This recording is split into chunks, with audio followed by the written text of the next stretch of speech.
has been mentioned by others, so I will not repeat it, but there have been serious attempts to disrupt the Yatra. But the hard work of the security forces, the use of technology this time, and above all, the cooperation of the people of Jammu and Kashmir. I would thank them the most because right from Lakhanpur to the cave, all along they have been very cooperative and the public has really stood by us.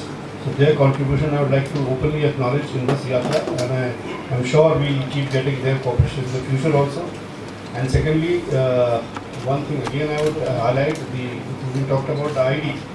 ID is increasing both in numbers as well as in the methodology and the capability. So it is a serious threat, however we are up to it and we will handle it successfully.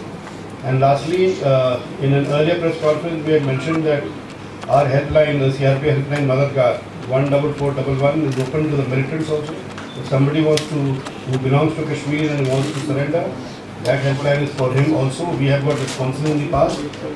Through the help of the media, we would like this number 14411 to reach out to any boy who's gone astray and who wants to come back. And as the DG said, we will go 5 steps to welcome him back and help him out. So this helpline is also there.